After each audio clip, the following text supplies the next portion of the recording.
Good morning, everybody. Welcome back to my channel. I just got here to work. I have a full day per usual when I'm here, thankfully. So I am setting up for my first client.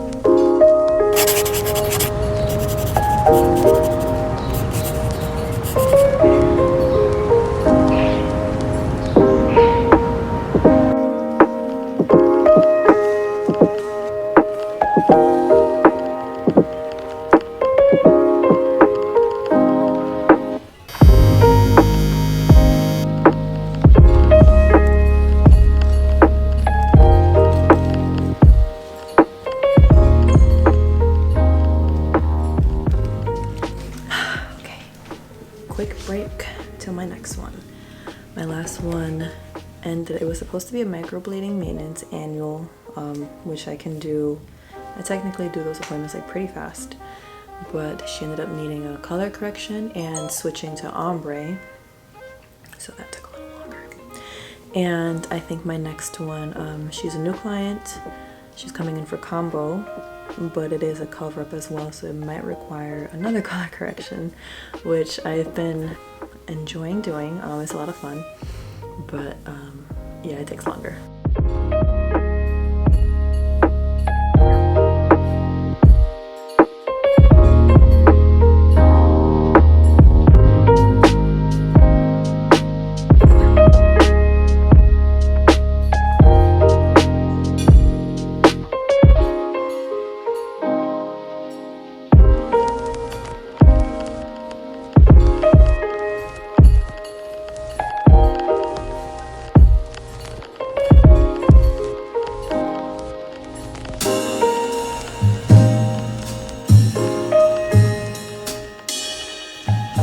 Alright, just finished. I am starving.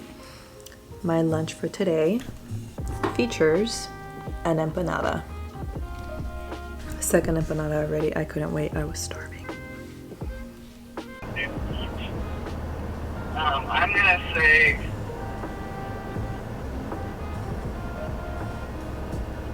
okay. I did that.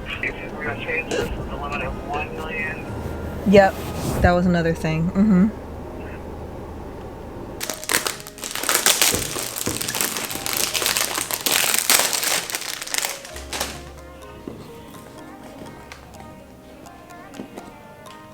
Very cute. Just in case there's like a few things that are different.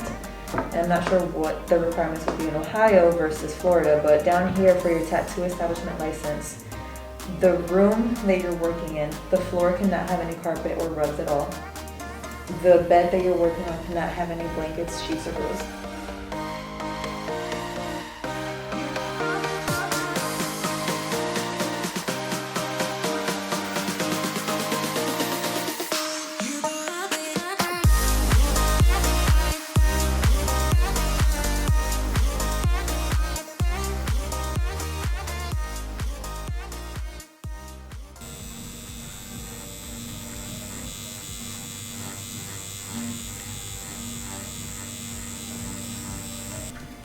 Alrighty, so training has been going superb. We just finished for our day today. I actually did an ombre model for her to watch, which I always do in the training. But the ombre model that I had at first requested not to show photos and videos like of the process and of her on social media or anything. So I didn't vlog it on my vlogging camera. I did take pictures and videos on my phone, however, because we always have to take photos for insurance purposes. But then after we finish, she loved them so much that she gave us the okay to post on social media. So I didn't get to take footage on my vlogging camera, but I do have it on my phone. And right now I have a meeting with my attorney, so hang on a sec.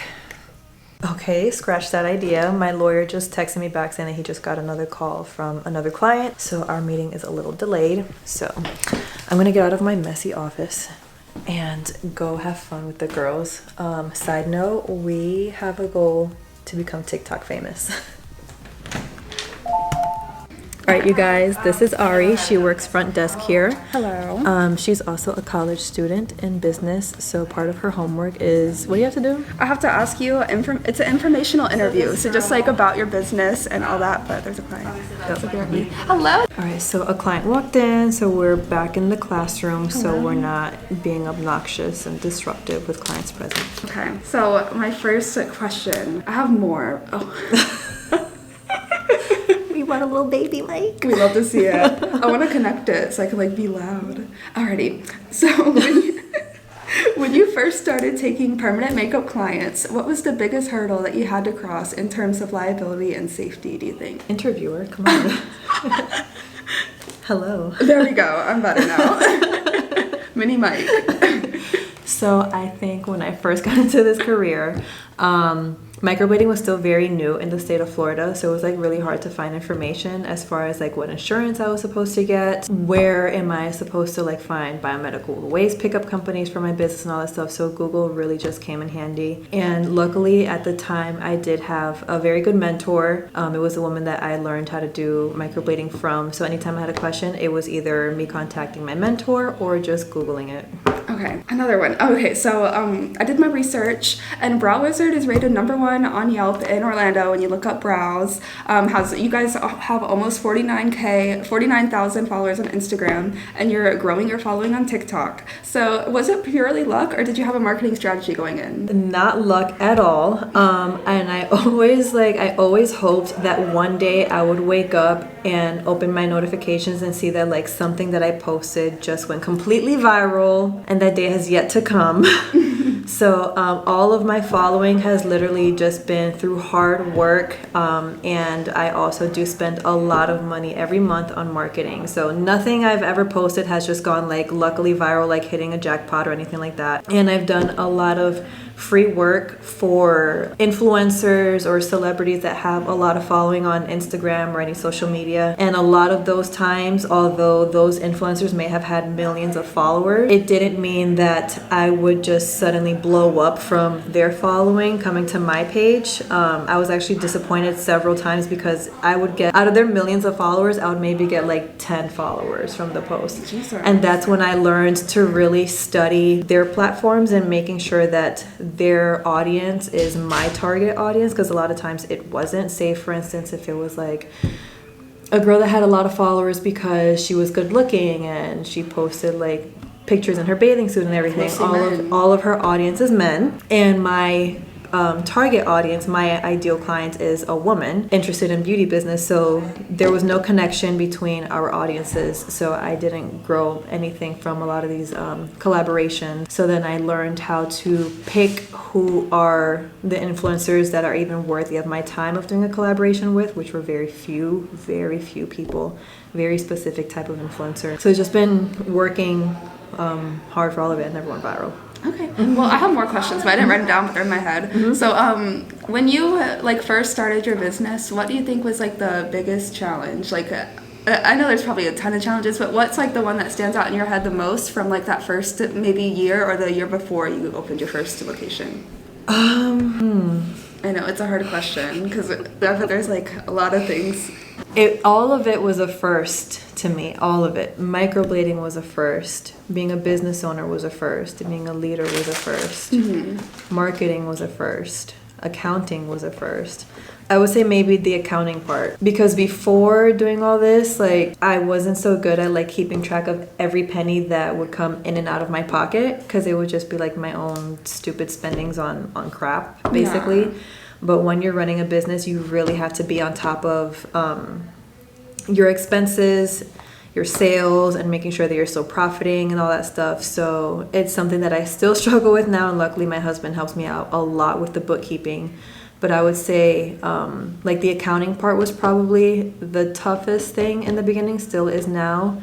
And then other than that, marketing, becoming good at the craft, building customer relations. Sometimes I had to swallow my pride to just maintain a customer relationship. I still have to do that a lot. Luckily not so much anymore, because I've been very strict with our policies and all that stuff, and I've learned to figure out ways to eliminate like a an annoying client, I guess. Yeah, all those things, I guess. Okay, another question. So if you could go back in time to like maybe a couple months right before you opened the first location or before you started doing it, like taking clients, all kind of stuff, what's like something that you want to tell yourself? I know it's like a lot. It's a hard question because you have to think about like, dang, what was like my biggest challenge or. Keep your guard up and don't think that everyone has the best intentions, because they don't. Yes, that is great advice. Ooh, and another thing. Another one. That I wish I would have told myself back then. And I learned this from the CEO of Spanx, actually, and that is hire slow and fire fast. So back then I was like so anxious to build a team that I was like hiring like almost whoever basically. And then throughout the time I would realize they're not the most fit person for the job, or like maybe we just weren't connecting so well, but then my emotions get involved and I would feel bad to fire a person, and in the end it only ends up biting you even more. So now I've learned, now I take my time with interviewing people. I'll interview however many people I need to until I find that right person, so that when I do hire them, they fit the culture perfectly. But then if I see signs and reasons as to why it's not a good fit, instead of feeling bad, you just gotta terminate. Fun fact, I thought I wasn't gonna get the job. I walked out and I texted someone that works here and I said, I'm not gonna get hired. And she was like, I don't know, bro. And then a week of me panicking, finally, but I really thought I wasn't gonna get hired. She's a tough interviewer. I'm always very, very poker faced. Like very poker faced. I was like, oh God. If I wasn't doing brows, I'd probably try to just do poker, because I would just be like. That's what I wanted to ask you. Before you were like into doing microblading and all that, what did you want to do? Like, was it always something beauty related, or was it something else, just business owner? I had no, not at all. I had no idea what I wanted to do, and I actually tried several different things. Like, but I'll tell you, like one day I woke up and I was like, I want to design iPhone cases. And I legit went to Marshall's and bought like these plain cases and like a shit ton of bags of little gems and accessories and like little Chanel logos and all that stuff. And I came home, I had the whole shebang, and I bought the super glue, and I maybe got like 10 diamonds on the case. They were so tiny. I know, they're so tiny, tedious. Like, and I probably covered like maybe just this much of the phone in 2 hours, and I still had like the whole rest of the case to do. And that's when I was like, this ain't for me. Yeah, maybe this isn't it. You wasted all this money at Marshall's for nothing. Did you always imagine yourself owning your own business one day, or were you more like this kind of like just kind of happened, or like? I mean, I did feel like a lot of it kind of happened and fell into place, or it just kind of like rolled into another level. But I know that whenever, like whatever jobs I had before, found myself having like the company's best interest in mind a lot of times. And like, for instance, I worked at the last job I ever had, actually, I was a waitress at a Turkish restaurant. Mm-hmm. And I remember like going to the owner and be like, you know what, I think you need to build a social media page. I feel like all of your customers come in and they take pictures of the food. They need to have a place to tag, mm-hmm. so that it can grow awareness to your business and your location. And I had like a whole spiel with him, and he was just like, okay, sounds good. And then he fired me like the next week for something stupid. And then I saw that he did all these social media platforms out, and I was like, and you're just like, excuse me, mm-hmm. Came from me. Now we're neighbors on Park Ave. Oh, well, that's nice. Now you're next door neighbors on Park Ave, and I bet he's like, wow, I fired her. I haven't seen him since. I've never seen him since. He works in like the headquarters now. But. Oh, okay. What are some of your future, like, what are things that you think that you want to, like, let's say you're talking to, like, example me, like a 21-year-old that, like, doesn't really know what they want to do yet. What's, like, but they, like, want to own a business. Like, let's say you're talking to, like, a young future business owner that wants to own their own business. What's, like, some advice that you would give them? I would say, like, in general, of trying to figure out what you want to do, just try it all. And it's okay if you fail at like a bunch of things, because it's not even failing, it's just realizing, okay, this wasn't for me. Like me trying to design cell phone cases and make a whole company out of it wasn't for me, and I figured that out in 2 hours. But anytime I would have an idea, I would try it. So I tried, like, I got really into fitness at one point, and I thought I wanted to become a personal trainer. Tried that for a little while, realized it wasn't for me either. But you never know if these things are going to work for you or not unless you do try. So try whatever it is. If you don't like it, then you know, and then you move on to the next thing. And I think because of trying one thing, it somehow connected me to the next person that I had to meet, or the next path that I had to cross over that led me to the next chapter. So everything was somehow connected in some way until it brought me to where I was supposed to be. So just don't be afraid to try anything at all. It doesn't matter if, like, you feel like you failed because it wasn't for you. It's you just getting to know who you are, especially in your 20s, is you just getting to know who you are, and you won't know what you want to do until you know who you are first. Perfect. Well, thank you so much for your time. Dr. Lonnie Butcher, if you're watching, I feel so educated. Thank you for the assignment because this helped me a lot. But yeah, thank you for answering my questions. No problem. I feel so educated. So now we're going to take our little mic and try to become TikTok famous. Yes, ma'am. Follow me. That's our mission for the Follow month. us on Brow Wizard. I want to go viral. I want to be a TikTok star. Addison Rae. Watch out.